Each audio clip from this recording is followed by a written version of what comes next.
Hello students, कैसे हैं आप सब लोग। उम्मीद करती हूँ सब अच्छे होंगे और स्वस्थ होंगे। मैं Meena Rana ICT virtual class में आपका स्वागत करती हूँ। स्टूडेंट्स, हम पढ़ रहे हैं क्लास 7 की हिंदी हिंदी व्याकरण में हम पढ़ रहे थे शब्द विचार। प्रीवियस लेक्चर में मैंने आपको बताया शब्द क्या है, शब्द कैसे बनता है और शब्द से आप आगे वाक्य बनाएंगे। तो ये हम आगे की क्लासेस में पढ़ेंगे। यहाँ हमने शब्दों के बारे में जानना है कि शब्द क्या होते हैं। इससे पहले लेक्चर में आपने वर्णों के बारे में जाना, वर्णों की उत्पत्ति कैसे हुई, वर्ण के कौन कौन से भेद हैं, इसमें आपने वर्णों को डिटेल में पढ़ा। हम शब्द के बारे में जानेंगे। तो आप जानते हैं वर्णों के मेल से आपके शब्द बने होते हैं। तो यहाँ पर आपके जैसे कुछ शब्द हैं, बस हो गया, आपका यहाँ भेड़िया हो गया और खरबूजा। तो ये जो शब्द हैं ये वर्णों के मेल से बने हैं। ये कौन कौन से वर्ण हैं ये आप यहाँ पर देख लीजिए। जो बस है वो ब।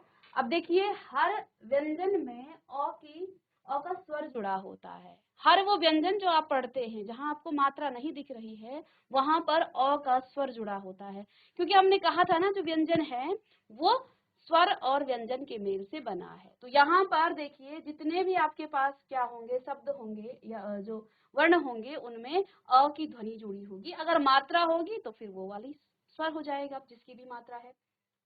यहाँ पर ब में कोई मात्रा नहीं है, यानी यहाँ पर अ का स्वर जुड़ा है। तो ब हलंत के साथ धन अ, इस प्रकार से आप लिखेंगे। और यहाँ पर स हलंत के साथ धन अ। तो ये आपका क्या हो जाएगा, इसका वर्ण विच्छेद हो जाएगा। ठीक है।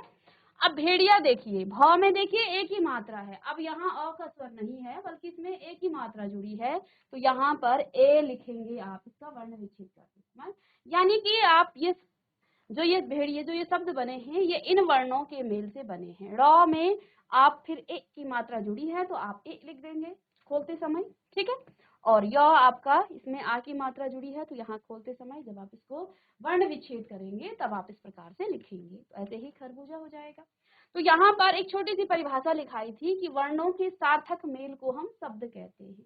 सार्थक क्यों कहा? ऐसा नहीं है कि आप किसी भी शब्द को आपस में जुड़ा दें, मिला दें और वो आपका क्या बन गया है, वो आपका शब्द बन गया। ऐसा नहीं होता है। देखो उसका कोई अर्थ निकलना चाहिए, है ना।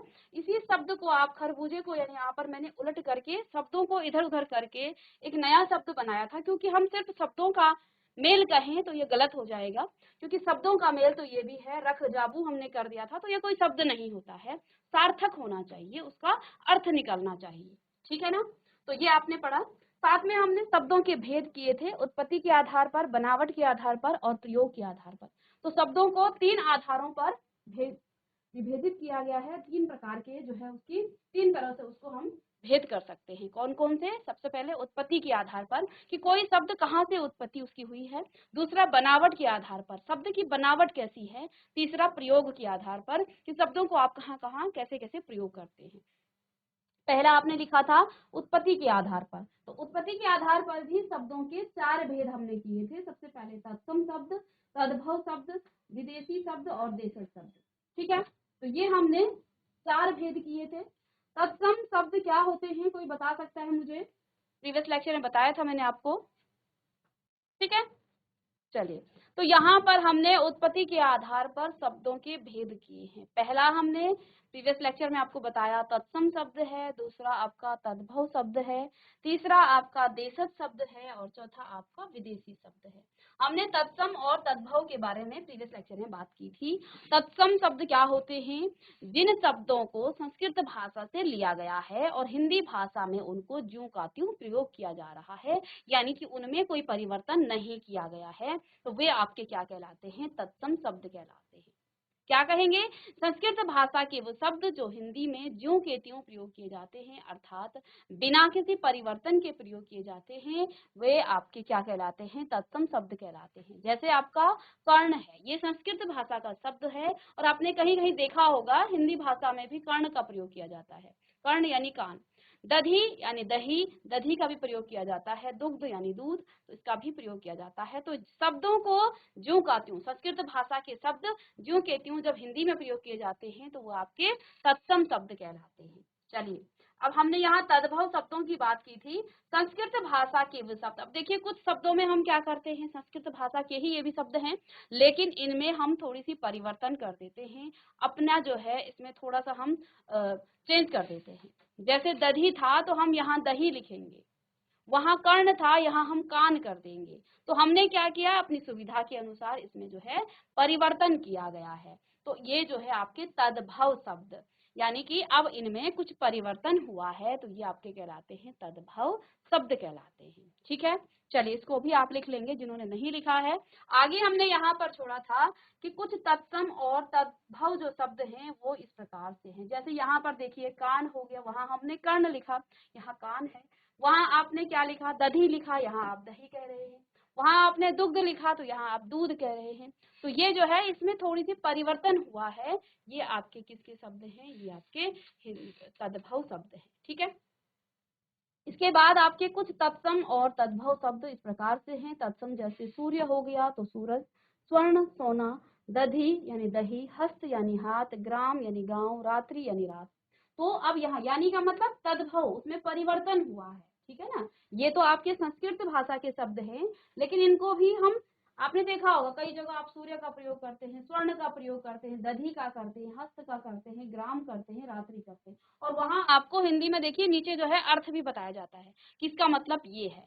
यानी कि अब आप जो है उसमें थोड़ा सा परिवर्तन करके इस प्रकार से समझ सकते हैं कि सूर्य और सूरज, सूर्य आपका संस्कृत का भाषा है, जैसा का तैसा आप हिंदी में प्रयोग करेंगे, लेकिन उसमें परिवर्तन किया गया है, आप हिंदी में इसे सूरज कह देते हैं। स्वर्ण आपका सोने के लिए कहा जाता है, परिवर्तन हुआ तो सोना हो गया। दधी दही हो गया तो यहाँ पर दही आ जाएगा। हस्त हाथ, ग्राम गांव, रात्रि और रात। ठीक है, तो इस प्रकार से इन सभी शब्दों को आप लिख लीजिएगा। ये आपके तत्सम शब्द हैं और ये आपके तद्भव शब्द हैं। दूसरा यहाँ पर आप देखिए तत्सम शब्द दंत। दंत आपका संस्कृत भाषा का शब्द, लेकिन हिंदी में भी प्रयोग किया जाता है, और ये आपका तत्सम कहलाएगा। जब ये इसी प्रकार से प्रयोग किया जाएगा तब ये जो है आपके तत्सम कहलाएंगे। और इसमें परिवर्तन किया तो तब आप दांत कहते हैं। मुख तो इसमें यहाँ पर मुंह हो जाएगा। घोटक आपका घोड़ा, सर्प सांप, आम्र आम, दुग्ध दूध। इस प्रकार से ये तत्सम शब्दों को तद्भव में परिवर्तित किया गया है।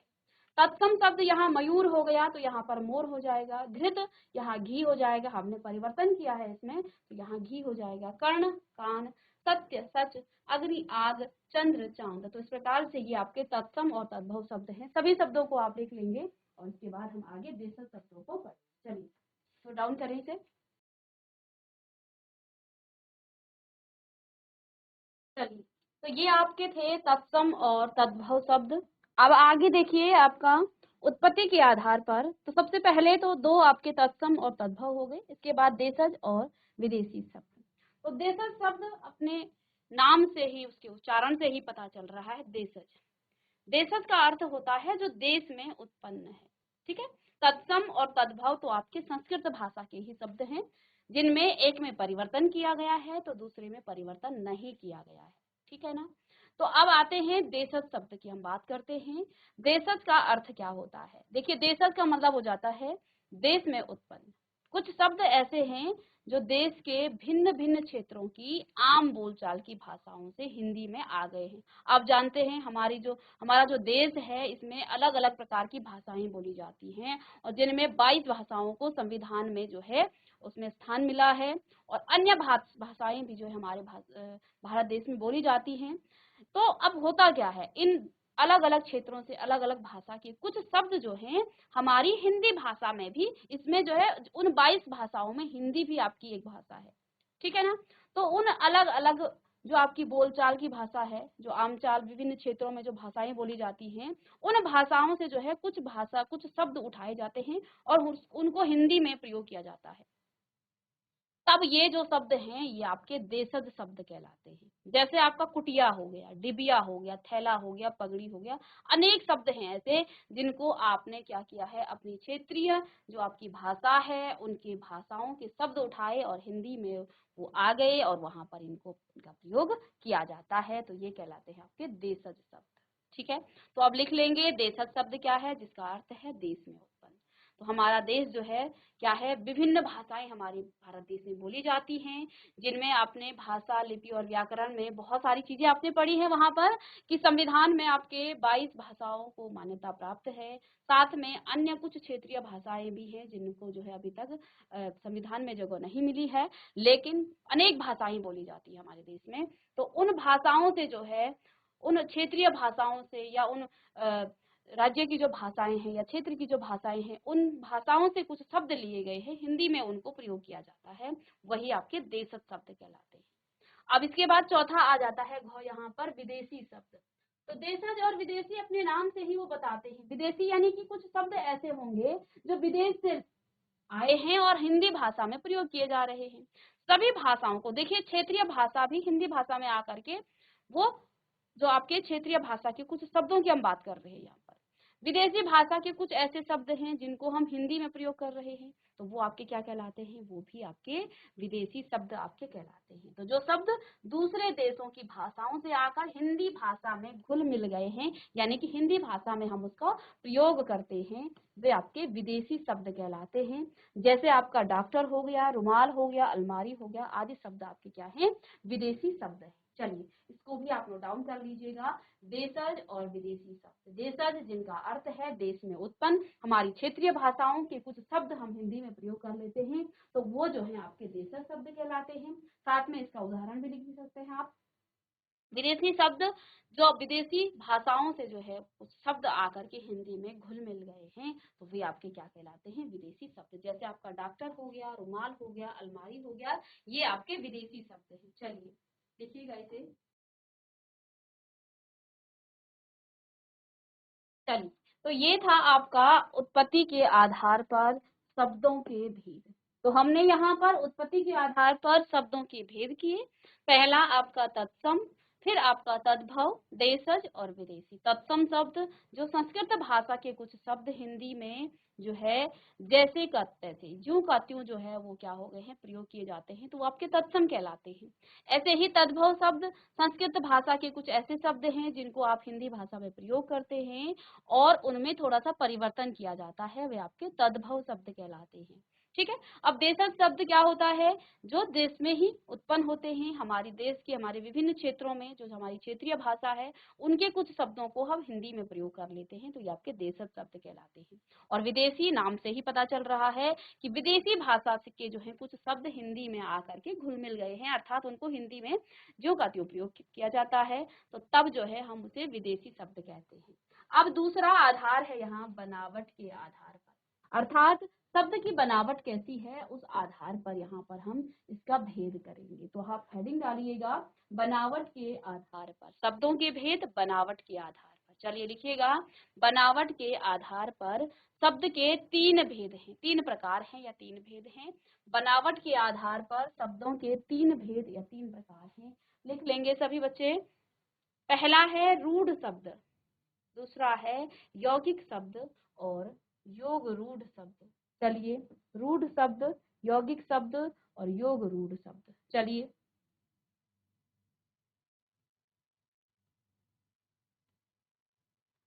यहाँ पर आपने पहला भेद किया है इसका उत्पत्ति के आधार पर, जिसमें आपके चार भेद आपने पढ़े, तत्सम, तद्भव, देशज और विदेशी।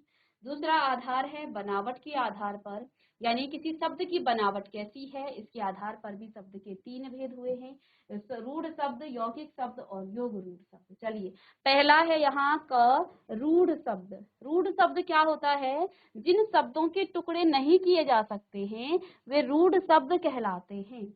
जिन शब्दों के आप टुकड़े नहीं कर सकते हैं, अब यहाँ हम शब्दों की बात कर रहे हैं, वर्णों में तो आप उसे टुकड़े कर लेंगे, लेकिन उस शब्द का शब्द में ही उसका जो है उसके टुकड़े नहीं होंगे, शब्द में नहीं टूटेगा वो।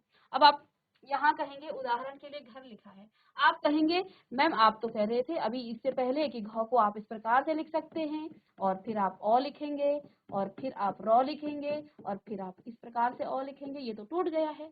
तो बेटा ये जो है ना, ये आपका वर्ण में टूटा है, ये शब्द में नहीं टूटा है। हमें शब्दों को शब्दों में ही तोड़ना है, इस चीज का ध्यान रखिएगा। तो यहाँ पर देखिए, जिन शब्दों के टुकड़े नहीं किए जा सकते हैं वे आपके रूढ़ शब्द कहलाते हैं। तो यहाँ जैसे घर लिखा है, घर को आगे यदि तोड़ेंगे, अगर आप इसके जो है स्वर को अलग ना भी निकालें तो घ और र हो जाएगा, ये तो दो वर्ण हो गए। अब ये तो वर्ण में टूटा, हमें शब्द चाहिए। ऐसे ही बस शब्द है, इसको भी आप शब्द में नहीं तोड़ सकते हैं, कार को भी नहीं तोड़ सकते हैं, नाव को भी नहीं, और दाल को भी नहीं तोड़ सकते हैं। तो ये आपके क्या कहलाते हैं, रूढ़ शब्द। ठीक है, ध्यान देंगे, यहाँ पर घर को आप वर्ण में तोड़ सकते हैं, आप उसका वर्ण विच्छेद कर सकते हैं, उसे शब्द में दोबारा नहीं तोड़ सकते हैं। तो रूढ़ शब्द जिन शब्दों के टुकड़े नहीं किए जा सकते हैं वो आपके रूढ़ शब्द कहलाते हैं। आगे जब हम यौगिक को पढ़ेंगे तब आपको और अच्छे से समझ में आएगा, क्योंकि वहां आपको अंतर पता चल जाएगा हम कैसे तोड़ते हैं यहाँ पर। ठीक है, चलिए तो लिखिएगा, रूढ़ शब्द जिन शब्दों के टुकड़े नहीं किए जा सकते हैं, ठीक है, उन्हें रूढ़ शब्द कहते हैं। और जिन्हें इसमें डाउट है कि इसको तो आपने अभी से पहले तोड़ा था, तो ये वर्णों में टूटा है, ये शब्द में नहीं टूटा है। ठीक है ना, वर्ण विच्छेद हुआ है इसका, शब्द विच्छेद नहीं हुआ, शब्द में नहीं तोड़ा है हमने इसको। दूसरा है यौगिक शब्द, दूसरा लिखेंगे यौगिक शब्द। कुछ शब्द ऐसे होते हैं जो दो सार्थक शब्द से मिलकर बने होते हैं। शब्द टूटे और टूटने के बाद ऐसा ना हो कि उसका कोई अर्थ ही ना निकले।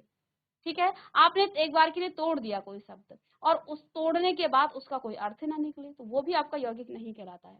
कुछ ऐसे शब्द होते हैं जिनको आप दो सार्थक शब्दों में से मिलकर बने होते हैं, जिनके सभी टुकड़ों का अर्थ होता है, वे आपके यौगिक कहलाते हैं। जैसे आपका पाठशाला है, अब आप पाठशाला को तोड़ेंगे तो आपका पाठ अलग हो जाएगा और शाला अलग हो जाएगा, अर्थात यहाँ दो आपके सार्थक शब्दों के मेल से बना हुआ शब्द है आपका पाठशाला। तो मैं यहाँ लिखूं जैसे पाठशाला, पाठशाला की हम बात करें, पाठशाला, जब आप तोड़ेंगे तो पाठ अलग हो जाएगा और शाला आपका अलग हो जाएगा।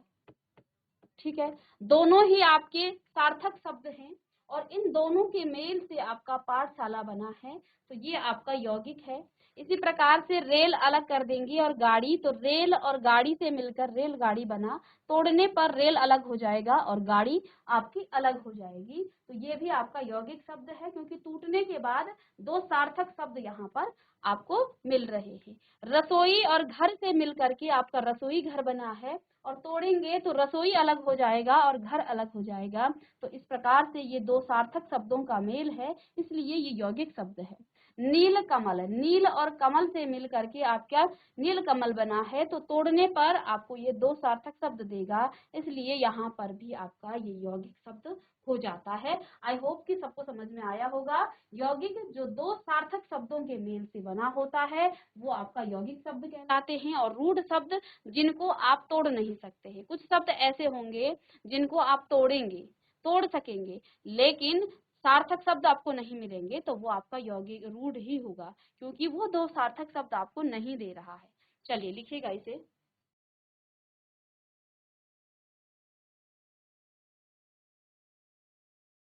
तो यहाँ आप लिख भी सकते हैं, जैसे आपका पाठशाला आपने हो गया, रेलगाड़ी को आपने रेल और गाड़ी, इस प्रकार से रेल और गाड़ी दो शब्दों के मेल से बना है।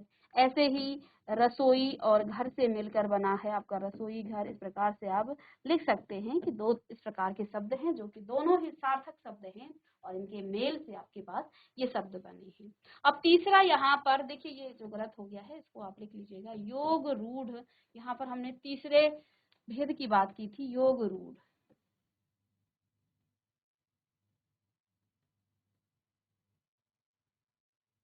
योग रूढ़ शब्द। ठीक है, चलिए ये योग रूढ़ शब्द क्या होता है इसके बारे में जानते हैं।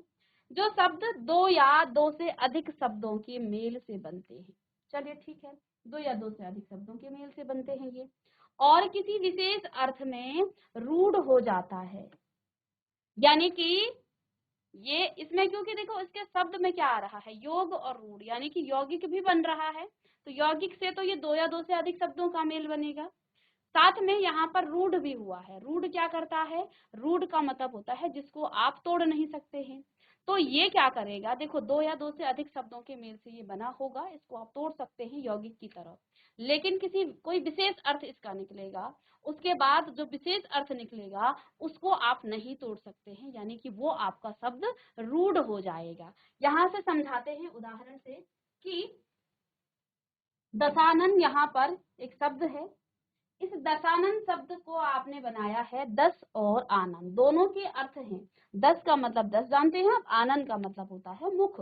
तो 10 आनंद वाला, 10 आनंद वाला, इसका अर्थ क्या हुआ, 10 आनंद हुआ। अब विशेष अर्थ इसका क्या होता है, किसके थे 10 मुख, 10 मुख किसके थे, रावण के थे, तो इसका अर्थ क्या निकला, रावण। अब देखिए यहाँ पर तो ये यौगिक हो गया है, 10 आनंद और 10 आनंद वाला, लेकिन विशेष अर्थ में ये रावण आया, क्या आप रावण को तोड़ सकते हैं शब्द में? अब आप कहेंगे हाँ मैम हम तोड़ सकते हैं, रा और आप लिखेंगे वर्ण, ठीक है, ये गलत है, इसका कोई अर्थ नहीं, तो इसका जो है अलग सा अर्थ आना चाहिए, इसका अलग अर्थ आना चाहिए, तो दोनों ही शब्दों के अर्थ आने चाहिए, ठीक है। तो यहाँ पर ये जो दशानन है ये यौगिक भी है, देखिए योग रूढ़, यानी यौगिक भी होगा और रूढ़ भी हो जाएगा, लेकिन रूढ़ कब होगा, किसी विशेष अर्थ में कोई प्रकट करता है, इसका एक विशेष अर्थ निकलता है, ठीक है।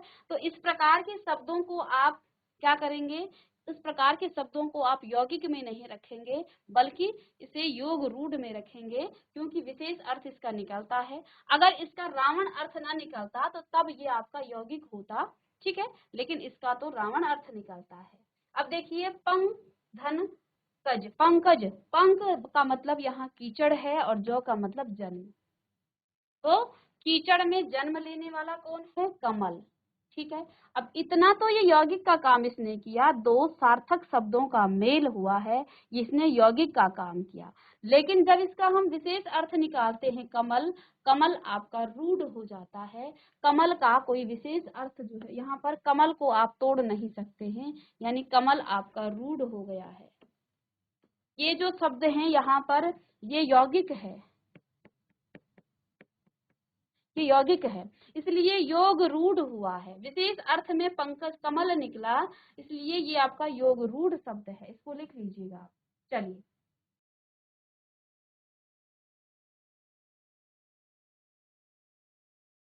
तो बनावट के आधार पर आपने 3 प्रकार के यहाँ शब्द देखे, पहला है आपका रूढ़ शब्द, दूसरा है आपका यौगिक शब्द, तीसरा है योग रूढ़ शब्द। रूढ़ शब्द को आप तोड़ नहीं सकते हैं, उसके टुकड़े नहीं होंगे, वो आपका रूढ़ शब्द कहलाएगा। जैसे घर हो गया, बस हो गया, कार हो गया, इनको आप आगे तोड़ नहीं सकते हैं। यौगिक शब्द जिनके दो सार्थक शब्दों के मेल से जो शब्द बने होते हैं और जिनके सभी टुकड़ों के अर्थ होते हैं वे आपके यौगिक कहलाते हैं। जैसे पाठशाला हो गया, रसोई घर हो गया, तो पाठ और शाला से मिलकर आपका पाठशाला बना, रेल और गाड़ी से मिलकर रेलगाड़ी बना, रसोई और घर से मिलकर रसोई घर बना, साथ में नील और कमल से मिलकर आपका नील कमल बना, तो ये आपके यौगिक शब्द कहलाते हैं। इसके बाद योग रूढ़ की हम बात करते हैं, इसमें जो है शब्द पहले तो यौगिक की तरह काम करेगा, लेकिन जब विशेष अर्थ निकलेगा तो उस समय वो आपका रूढ़ हो जाएगा, यानी कि विशेष अर्थ वाले शब्द को आप तोड़ नहीं सकेंगे। तो स्टूडेंट्स यहाँ पर हमने बनावट के आधार पर शब्दों के 3 भेद पढ़ लिए, साथ में हमने उसकी उत्पत्ति के आधार पर भी शब्दों के 4 भेद पढ़े हैं, जिसमें तत्सम शब्द आपने पढ़ा, तद्भव शब्द आपने पढ़ा, देशज पढ़ा और विदेशी। तत्सम संस्कृत भाषा के शब्दों को ज्यों हम प्रयोग करते हैं हिंदी में, तद्भव में उनमें प्रयोग किया जाता है, उनमें परिवर्तन किया जाता है और हिंदी में उसे प्रयोग किया जाता है। और इसके बाद आपका जो देशज है वो आपके क्षेत्रीय भाषा के कुछ शब्द होते हैं, विदेशी शब्द जहाँ विदेशी भाषाओं से शब्द लिए जाते हैं। इस प्रकार से आपने 2 आधारों पर अब शब्दों के भेद पढ़ लिए हैं। अब नेक्स्ट लेक्चर में हम करेंगे प्रयोग के आधार पर शब्दों के भेद, और फिर हम इसको आगे कंटिन्यू करेंगे। तो मिलते हैं नेक्स्ट लेक्चर में, तब तक के लिए thank you and have a nice day.